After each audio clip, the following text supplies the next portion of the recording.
अभी हम पढ़ेंगे यूनिट एंड डायमेंशन। तो पहले हम लोग यूनिट के बारे में समझते हैं। यूनिट का मतलब होता है कि कोई भी क्वांटिटी को मेजर करना। तो कोई भी क्वांटिटी को मेजर करना, जैसे कि एग्जांपल से समझिए, अगर कहीं पे 5 लिखा हुआ है तो क्या पता चलेगा कि 5 किस चीज के लिए लिखा गया है? नहीं, ये तो सिर्फ एक हम मैथमेटिकल टर्म लिख दिए 5, पर हमको पता ही नहीं है कि किस चीज के लिए हम लिखे। अगर हम यहीं पे 5 के बगल में केजी लगा दें तो अब हमको ये पता चल रहा है कि 5 केजी हम बात कर रहे हैं मास का। मतलब कि अब हम ये डिनोट हो गया कि किसका बात कर रहे हैं? मास का। पर अगर हम यही केजी हटा दें तो हमको पता क्वांटिटी का नहीं चलेगा। तो यूनिट का मतलब होता है कि किसी भी क्वांटिटी को मेजर करना। समझ में आया होगा? किसी भी क्वांटिटी को मेजर करना, जैसे कि 5 केजी हम 5 मीटर लिख दें, हमको पता चलेगा कि 5 मीटर हम लेंथ का बात कर रहे हैं। 5 सेकंड लिख दें, हमको पता चलेगा 5 सेकंड हम टाइम का बात कर रहे हैं। तो केजी, मीटर, सेकंड, ये क्या हो गया? ये यूनिट हो गया, जो किसी भी चीज के बारे में क्या कर रहा है? बता रहा है, शो कर रहा है। तो हम लोग दो तरीके का यूनिट पढ़ेंगे।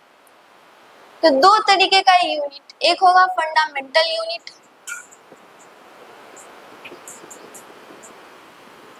एक होगा फंडामेंटल यूनिट्स, और एक derived units.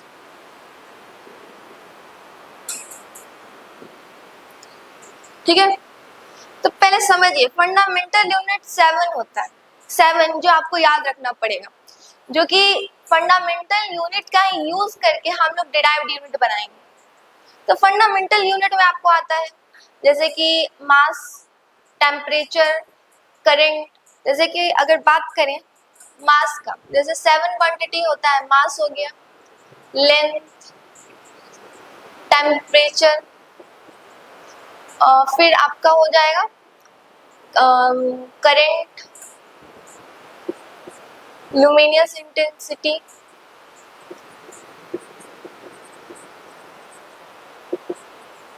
Amount of substance,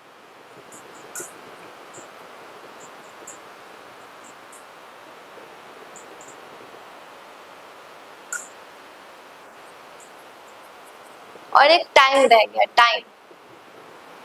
ये 7 फंडामेंटल यूनिट्स हैं जिसको हम लोग यूज करते हैं ओवरऑल। इसी से हम लोग क्या करेंगे, बाद में हम आपको भी डायमेंशन बताएंगे, तो इसी का यूज करके हम लोग डायमेंशन भी बनाते हैं।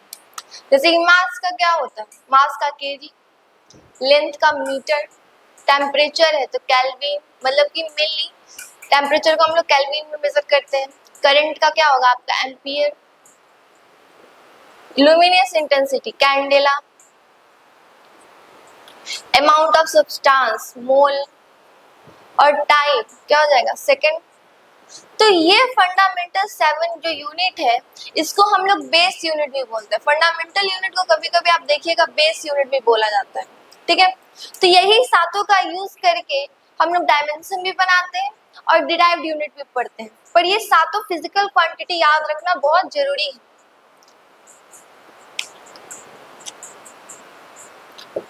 आप इसको नोट डाउन कर लीजिएगा। अब देखिए, इसका यूज करके हम लोग डिराइव्ड यूनिट कैसे बनाते हैं। डिराइव्ड यूनिट करने का मतलब हो गया कोई भी एक, जैसे हम आपको स्पीड पे बताते हैं। डिराइव्ड यूनिट कहने का मतलब होता है कि इन सातों क्वांटिटी में वो नहीं आता हो, पर हमको क्या करना है, इनसे ही उसका यूनिट बनाना है। जैसे स्पीड, स्पीड इसका टू क्या होता है? Distance by time. और डिस्टेंस का यूनिट क्या होता है? मीटर। और टाइम का क्या होता है? सेकंड। देखिए, स्पीड को हम डिराइव करके यही सातों क्वांटिटी में ले आए, मतलब यही सातों फिजिकल क्वांटिटी में हम ले आए, तो इसका क्या बन गया? मीटर पर सेकंड। कोई बोला कि स्पीड का यूनिट क्या होता है, तो हम क्या बोलेंगे? मीटर पर सेकंड। हमको अगर कोई बोलता कि बताइए वेलोसिटी का क्या होता है, तो वही करते डिस्प्लेसमेंट बटा टाइम। या फिर हमको फोर्स बोल देता था F इक्वल टू ma, उसको फिर एक्सेलरेशन को भी हम लोग तोड़ लेते हैं। तो इसका मतलब आपको पता चला कि 7 क्वांटिटी के अलावा अगर कोई और क्वांटिटी है तो उसको हम लोग फॉर्मूला से या फिर डिराइव करके वही सातों क्वांटिटी में लाते हैं। अब होता है ना कि कुछ कुछ क्वांटिटी होता है कि कुछ साइंटिस्ट के नाम पे रखा जाता है। जैसे फोर्स का ही अगर हम बात करें तो फोर्स का आप ऐसा यूनिट पढ़िएगा तो न्यूटन होता है। होता क्या है, डिराइव्ड यूनिट दो तरीके का होता है। एक तो आप डिराइव करते हैं जो फॉर्मूला से 7 क्वांटिटी में लाने के लिए, और एक होता है कि साइंटिस्ट के नाम पे रखा जाता है, मतलब कि जो साइंटिस्ट उस चीज का डिस्कवरी किया। जैसे कि फोर्स हम ले लेते हैं, फोर्स का यूनिट क्या होता है, न्यूटन, ठीक है। और इस तरीके से क्या होगा, डिराइव्ड यूनिट हो जाएगा। तो आप समझे कि यूनिट होता क्या है, तो इतना बात को आप लिख लीजिए। अब हम पढ़ेंगे डायमेंशन के बारे में। अब हम पढ़ेंगे डायमेंशन को। तो डायमेंशन जो होता है वो हम लोग एमएलटी के फॉर्म में शो करते हैं। देखिए क्वेश्चन अगर एग्जाम में पूछेगा तो वो एमएलटी के फॉर्म में दिया रहेगा। किसी भी चीज का अगर डायमेंशन का बात करें, एक्सीलरेशन, फोर्स, एमएलटी के फॉर्म में ही देता है। तो एमएलटी के फॉर्म में होता है कि हम कोई भी अगर मान लीजिए स्पीड है, कोई भी अगर फॉर्मूला या फिर कोई भी क्वांटिटी है, तो हम उसको कन्वर्ट कैसे करें एमएलटी में। तो ये बात याद रखिए कि डायमेंशन लिखने के लिए हम लोग को वही 7 क्वांटिटी चाहिए। वो 7 क्वांटिटी के बेस पे हम लोग क्या करते हैं, एमएलटी को लिखते हैं, मतलब डायमेंशन लिखते हैं। अगर वो सातों क्वांटिटी में से किसी का फॉर्मूला नहीं आ रहा, जैसे कि force equal to M A होता है, ठीक है, force equal to M A है तो एम इक्वल टू मास हो गया, तो एम तो लिख देंगे। पर एक्सेलरेशन, एक्सेलरेशन क्या होता है, वो सातों क्वांटिटी में नहीं आता है, तो हम एक्सेलरेशन को और थोड़ा सा डिराइव कर देंगे। तो एक्सेलरेशन क्या हो जाएगा, डेल वी बटा टाइम। तो वहां पर डेल भी होता है मीटर पर सेकेंड और नीचे भी सेकेंड है, तो हम क्या करेंगे, फिर वो इस फॉर्म में आ जाएगा। मतलब कि अगर कोई फॉर्मूला या क्वांटिटी सिंपली वो सातों क्वांटिटी में एग्जिस्ट नहीं करता है, तो हम उसको सिंपलर फॉर्म में वो सातों क्वांटिटी में लाएंगे, उसके बाद एमएलटी लिखेंगे, मतलब डायमेंशन बनाएंगे, ठीक है। जैसे कि अभी हम आपको एग्जांपल बताएं, एम क्या होता है, एम है मास, एल है लेंथ और टी है टाइम। तो अगर मान लीजिए हमको लिखना है किसी का क्वांटिटी, मतलब किसी का डायमेंशन, जैसे पहला आपको एग्जांपल सिंपली बताते हैं स्पीड का।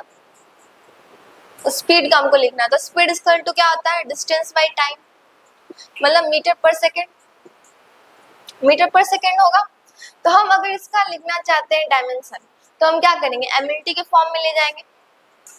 तो एम एल टी, और जो भी लिखेंगे उसको ब्रैकेट से बंद कर देंगे, ठीक है। एमएलटी को हम लोग ब्रैकेट से बंद करते हैं।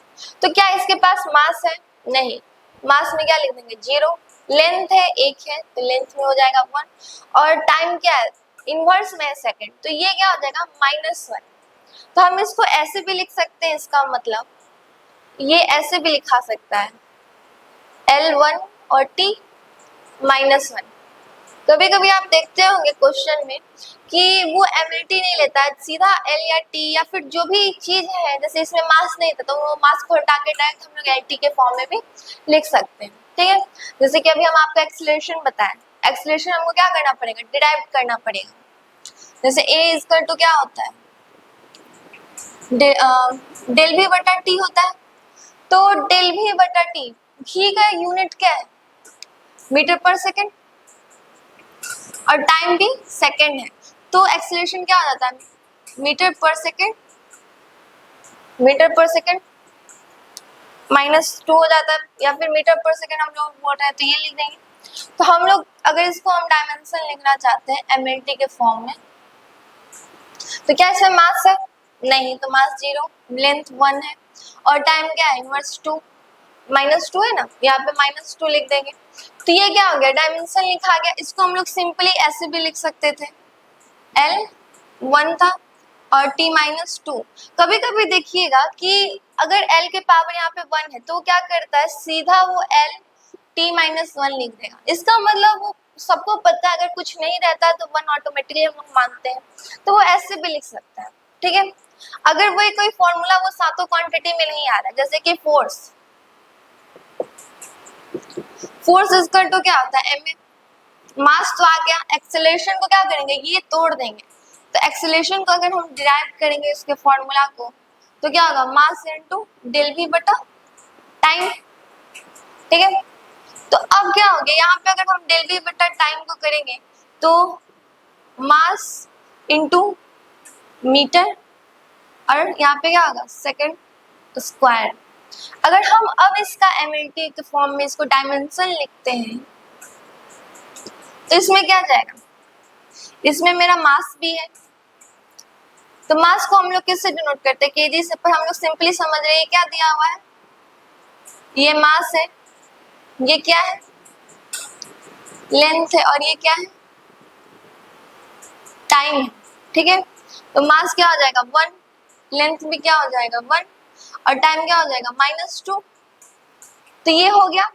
तो ये आपको इस टाइप का आपको एग्जांपल बताया कि अगर कोई ना हो सातों क्वांटिटी में तो उसको हम लोग कैसे सिंपलर उस फॉर्म में लाते हैं, पहले सातों क्वांटिटी में लाते हैं तब डायमेंशन लिखते हैं, क्योंकि नॉर्मली हम लोग इसका डायमेंशन एमए का नहीं लिख सकते हैं, क्योंकि सातों क्वांटिटी में एग्जिस्ट नहीं करता है, तो एमएटी के फॉर्म में नहीं जाएगा। ठीक है, अब जैसे कि मान लीजिए कुछ कुछ डायमेंशन सेम होता है, कुछ कुछ क्वांटिटी का, कुछ कुछ फिजिकल क्वांटिटी का डायमेंशन सेम होता है। जैसे कि अगर हम बात करें तो आपका energy, total energy, kinetic energy, internal energy, तो इन एनर्जी हो गया, टॉर्क हो गया, ये सब का डायमेंशन सेम होता है। फिर आपका एक्सेलरेशन और एक्सेलरेशन ड्यू टू ग्रेविटी, मतलब स्मॉल जी, वो दोनों का भी डायमेंशन सेम होता है। फिर आपका हो गया फ्रीक्वेंसी और एंगुलर फ्रीक्वेंसी और एंगुलर वेलोसिटी, ये तीनों का भी क्या होता है, डायमेंशन सेम होता है।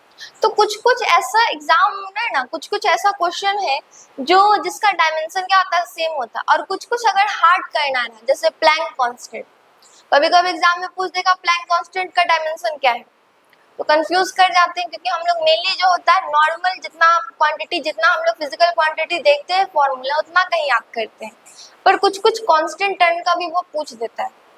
तो हम लोग आपको अभी लिखा देते हैं, आप अभी नोट डाउन कर लीजिए। ठीक है,